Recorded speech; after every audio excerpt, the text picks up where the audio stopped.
자, 세 번째 사연이죠. 제가 읽어드릴 사연은 신내림이에요. 뱅지 씨, 신내림이 뭐죠? 신내림이란 이렇게 형님이 내려와 앉아 있는 게 신내림이지 않나 싶습니다. 아, 좋죠. 네, 맞습니다. 네, 맞아요. 제가 신이에요. 맞아요. 네. 그러면 우리 그 배우님은 네. 신내림에 대해서 좀 알고 계신 게 있을까요? 주위에 이 내린 굿 받으신 분이 있긴 있었어요. 예, 아무래도 예술 쪽 하시는 분들이 좀 더 약간 연관된 부분이 있나 봐요. 그죠. 그 배우분들 신내림 받으신 분들 꽤 있으시죠. 네, 있어요. 그런 얘기 들어봤습니다. 차크라 공부하시는 분인데 예술 쪽 하시는 분들이 여기랑 여기 혈이 열려 있어가지고 뭐 그런 얘기 하시던데 무속인 분들도 여기 혈이랑 여기 혈이 열려가지고 뭐 귀신을 보고 막 차크라가 뭐예요? 차크라가 이제 약간 기하고 비슷한 거예요. 기. 맞아요. 그리고 내가 선한 일을 했을 때 이 선한 일로 인한 나비 효과는 분명히 온다라고 이제 믿는 게 약간 차크라인데, 그리고 이 차크라에서는 몸에 이제 기가 약간 좀 뭐라 그러지, 명상을 통해 가지고 이 기를 흡수하는데, 뭐 혈이 열렸다는 건 사실상 모르겠어요. 근데 이제 제3의 눈을 통해서 이제 뭐 우리가 볼 수 없는 무언가를 본다. 그 좀 선한 영향력 같은 거예요. 그러니까 내가 하나의 작은 잘못을 하면 그 잘못은 다시 돌아온다. 약간 좀 이런. 그럴싸하던데 다. 근데 어느 교리든 다 그럴싸해요. 네. 예, 그럴싸하지 않은 교리는 신천지밖에 없어요. 네, 사람을 믿는 데니까. 혹시 신천지 아니시죠? 아니죠. 아, 네, 죄송합니다. 아니 형님 아까부터 형님 머리 네, 죄송합니다. 아니, 무슨 말만 하시면은 자꾸 이러시니까 좀 마실 수 있나 이것 때문에. 좋습니다. 그러면 제가 신내림에 대해서 이야기를 한번 들려드리도록 하겠습니다.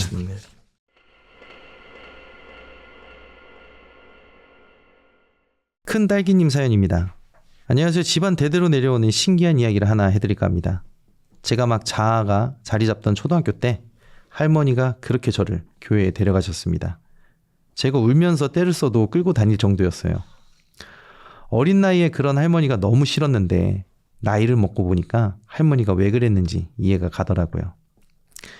저희 아버지 외가 쪽은 옛날에 이북에서 유명한 무당집을 했었대요. 그러다 6.25 전쟁을 거쳐 남쪽으로 내려와 자리를 잡았다고 합니다. 그때 조상신도 같이 내려왔나 봅니다. 증조 할머니에게 신내림이 왔는지 증조를 보였대요. 하지만 신을 받기 싫었던 증조 할머니는 신을 거부하기 위해 매일같이 교회를 나갔다고 합니다.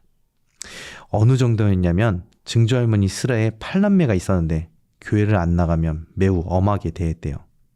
아마 그게 집안 전통이 되어 그렇게 할머니가 저희를 교회에 데려가지 않았나 싶습니다. 팔남매도 처음엔 증조 할머니가 왜 그렇게 교회에 집착을 했는지 이해할 수 없었다고 해요. 증조 할머니의 고집에 질렸는지 이번엔 팔남매에게 신의 손길이 미쳤습니다. 팔남매 대부분이 성인이 될 즈음 첫째 아들과 넷째 딸이 이유 없이 몸이 아팠대요. 저에겐 큰할아버지와 고모 할머니죠. 이런 증상이 나타나자 증조 할머니는 팔남매를 데리고 무작정 교회로 갔대요. 증조 할머니는 장남이고 하니까 큰할아버지를 먼저 앉히고 다른 남매들에게 찬송가를 부르라고 지시했습니다. 그런데 큰할아버지가 좀처럼 입을 열지 않더래요. 증조 할머니가 아무리 호통을 치고 억지로 입을 벌리려고 해도 큰할아버지의 입은 마치 실로 꿰맨 듯 절대 벌어지지 않았다고 합니다. 그런 상황이 너무 무서워 남은 남매들은 울면서 막 찬송가를 불렀어요. 더 무서운 건 시간이 지나자 입이 열리긴 열렸지만 피가 한 문큼 쏟아져 나왔대요. 큰할아버지는 입이 트이자 벌벌 떨며 찬송가를 같이 마구 불렀습니다. 신기하게도 효과가 있던 건지 큰할아버지는 아픈 게 싹 나았대요. 하지만 이후로도 남매가 돌아가면서 크고 작은 아픔을 겪었습니다. 마치 조상신이 누구에게 갈까 여기저기 돌아다니는 것만 같았대요. 그러다 또 큰 사건이 하나 벌어졌습니다. 비교적 교회를 열심히 다녔던 넷째 고모 할머니가 갈수록 아픈 날이 많아지기 시작했어요. 하루는 제 아버지를 포함한 가족 몇 명이 모여 있는데 갑자기 고모 할머니가 이러더래요. 니네 나 안 받으면 큰일 나, 어? 에이 고모 장난치지 마. 장난으로 보여? 너희들이 끼고 사는 책 좀 가져오니라. 고모 할머니는 대뜸 성경책을 가지고 오라고 했습니다. 그리고는 아빠에게 아무 구절이나 말해보라고 했어요. 아빠는 그때까지만 하더라도 고모 할머니가 장난치는 줄 알고 아무렇게나 몇 장 몇 절 구절을 불렀대요. 그런데 신기하게도 고모 할머니는 척척 아빠가 부른 구절을 몇 초 만에 찾아내더니 읽더랍니다. 성경책이 엄청 두꺼운 거 아시죠? 그 두꺼운 책에 이렇게 금방금방 성경 구절을 찾는다는 건 힘든 일이거든요. 더군다나 인쇄 기술이 발달하지 못했던 그땐 더더욱 그랬겠죠. 아빠는 그때 그 고모 할머니의 모습이 너무 낯설고 신기해 잊을 수 없는 기억이라고 합니다. 이렇듯 고모 할머니는 유독 시달리다가 고민 끝에 신을 받으셨어요. 대신 본인이 받을 테니 자기 자식들한테는 가지 말라고 빌고 또 비셨대요. 고모 할머니는 그렇게 신을 받고 혹여나 다른 가족이 피해를 받을까 무서워 완전히 따로 살게 되었습니다. 어릴 때 한 번씩 고모 할머니네 놀러 간 적이 있었는데 고모 할머니 제자라 불리는 분 두 분이 저랑 자주 놀아주셨던 기억이 나네요. 또 향이나 오색천 같은 무속품도 많이 봤지만 당시엔 그게 무당과 관련된 물품인 줄은 전혀 몰랐어요. 시간이 지나 고모 할머니도 점점 나이를 먹어 쇠약하고 신발이 떨어지기 시작했습니다. 고모 할머니가 자식들에게는 가지 말아달라며 부탁한 것을 비웃듯 고모 할머니 자식들에게 증상이 나타나기 시작했대요. 가장 먼저 장남인 큰 삼촌이 행방불명 되셨습니다. 정말 흔적도 없이 사라져서 그 누구와도 연락이 닿지 않았대요. 그래서 저는 지금도 큰 삼촌은 얼굴도 모릅니다. 아마 증상이 생겨 자취를 감춘 건 아닐까? 그렇게 생각해요. 다음은 둘째 고모인데 고모 할머니를 닮아 약간 귀신을 보고 느끼는 끼가 있었다고 합니다. 고모 할머니는 그 사실을 알자마자 고모를 미국으로 보내버리셨어요. 저는 잘 모르겠으나 고모 할머니는 바다를 건너면 조상신이 못 따라간다 생각하셨나 봐요. 마지막으로 말씀드릴 분은 바로 셋째 삼촌입니다. 셋째 삼촌으로 말할 것 같으면 가장 저랑 친하고 잘 놀아주던 삼촌이에요. 삼촌도 이런 신의 간섭으로부터 자유로울 수는 없었나 봐요. 하루는 삼촌이 꿈을 꿨습니다. 삼촌이 어느 길을 지나가는데 지나가는 사람의 얼굴이 죄다 고모 할머니의 얼굴이더랍니다. 삼촌은 원래 고모 할머니에게 전화를 잘 안 했는데 유독 그날 꿈자리가 뒤숭숭해 전화를 했대요. 꿈자리도 이러이러하니 조심하라고 말이에요. 고모 할머니는 마침 그때 배가 살살 아파왔는데 혹시나 싶어 삼촌과 통화 후 병원을 찾았어요. 그런데 놀랍게도 고모 할머니는 그날 병원에서 암을 진단받으셨습니다. 한 번은 또 삼촌이 자주 가는 단골 술집을 찾았어요. 술집 직원이랑 많이 친해져서 형 동생 하는 사이였다고 합니다. 형이 손금 봐줘? 삼촌은 원래 손금 같은 걸 볼 줄 몰랐지만 술을 마셔서 그런지 대뜸 손금을 봐주겠다고 합니다. 형, 손금 풀 줄 알아요? 이거 어디 한번 봐봐요. 동생 직원은 대수롭지 않게 손바닥을 보여줬어요. 삼촌은 동생 직원의 손바닥을 한참 보다가 입을 열었습니다. 너 오늘 죽는데? 에? 형, 나 미신 안 믿어. 장난 아닌데? 너 오늘 많이 먹어놔. 저도 삼촌을 잘 아는데 삼촌의 성격이 직설적이었어요.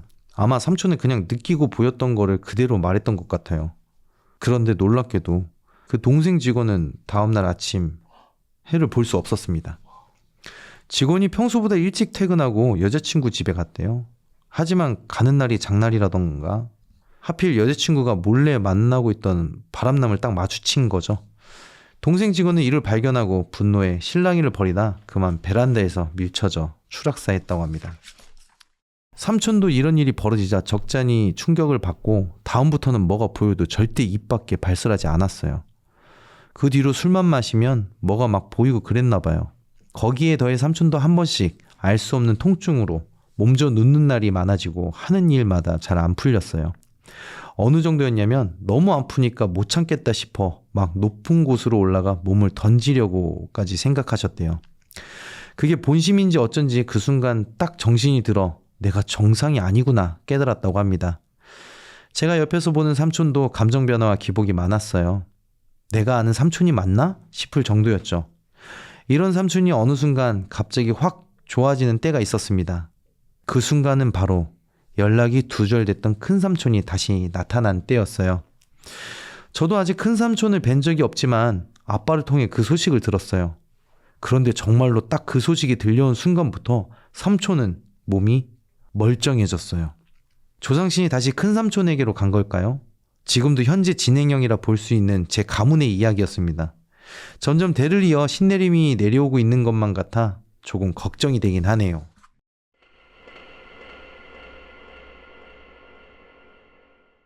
사연을 들어봤을 때 보통 근데 신을 받으면 그 밑에 자식들한테는 안 내려가지 않나요? 거의 이제 건너뛰어서는 네네네. 간다고 하는데 저희가 신의 뜻을 알 수 있나요? 저도 주워 들은 거는 그랬던 것 같아가지고. 제가 이거에 대해서 썰이 있는데 제가 아시는 그 카메라 감독님이 계셨어요. 네. 근데 이제 그분 같은 경우는 유튜브에서 이렇게 돌아다니시는 분인데 공포 콘텐츠다 보니까 좀 얘기를 하다 보니까 그분이 그 얘기를 했어요. 아, 저는 사실 무속인 분들 찍고는 있지만은 저는 무당을 안 믿는다. 그 무속인들하고 많이 촬영하다 보니까 감독님들한테 맨날 그 얘기를 했나 봐요. 뭐 귀신 뭐 자주 꼬인다 하니까 뭐 아니면 뭐 이렇다 저렇다 막 얘기하는데 어느 한 선생님이 딱 오시더니 이분을 유심하게 카메라 감독님한테 딱 유심히 보더니 뭐 이제 좀 받을 때 된 것 같은데? 라고 이제 얘기를 했대요. 근데 이제 그때부터 감독님이 무슨 소리야 저 양반이 이러고 그냥 넘어갔는데 3개월 동안 같이 작업을 하고 이제 핸드폰 카카오톡으로 이제 그거 하잖아요. 정확하게 1년 뒤에 카톡 프로필이 딱 바뀌더라고요. 무속인이 되셨더라고요. 그런 거 보고 신기하다. 무슨 일이 있겠거니 싶어요. 저는 네 무슨 그거까지는 잘 모르겠지만 네참 받을 사람은 다 받는구나. 신병이라고 그러죠. 네네. 정말 많이 아프다고 그러더라고요. 지금 네, 맞아요. 사연자분이 말씀하셨지만 정말 견딜 수 없을 정도로 아파서 안 받을 수가 없다고. 네.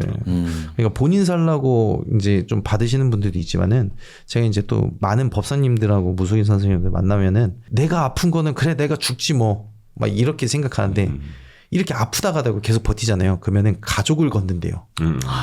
그때는 받아야겠다. 그렇겠다.